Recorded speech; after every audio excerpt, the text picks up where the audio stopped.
Feminism, again, all of this spirals into these different movements, these different isms. And feminism is also a product of this, because when you have a capitalistic economic system, a secular political system, and what you need now is, your only concern is how do you increase the GDP, you need to take the women out of their house. You need a new workforce. The existing workforce is not enough. So you call the women out and you give them false promises and you tell them this is how you're going to be equal and this is how your rights are going to be safeguarded. And that is feminism, essentially. How do you see neoliberalism on the gender issue? Where do you think it stands? Do you agree with how they degrade motherhood and all these traditional roles? How do you look at that? Like you said it best, Islam is the wasat. It's called the middle path, the perfectly balanced middle path. And everything else, by virtue of this being the middle path, everything else is either on the left or the right, or on the extremes. So either you have the extreme of what now we call neoliberalism and their ideals for women.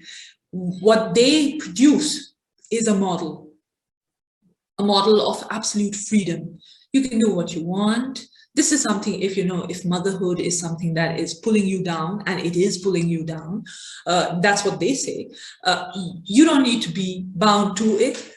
And all of that. That is one extreme. And we can see that absolutely from the Islamic perspective.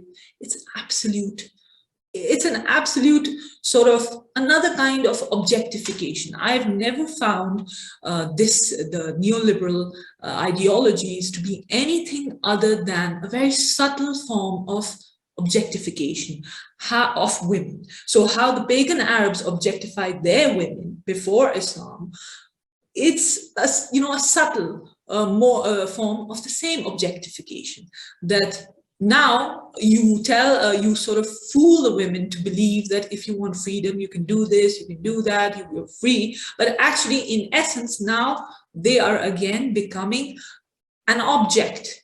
When you don't have higher ideals, you become an object. Allama Iqbal, Dr. Muhammad Iqbal, he says very beautifully in his poetry, he says, Tehzeeb Hazir ne ata ki hai jo azadi.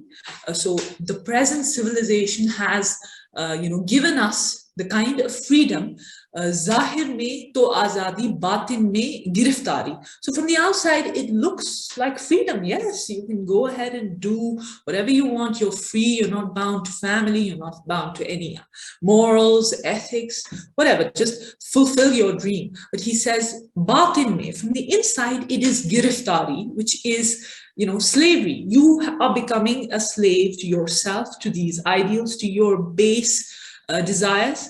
And what could be worse than that? Even the animals are better than you. So absolutely, it is an extreme, a complete extreme.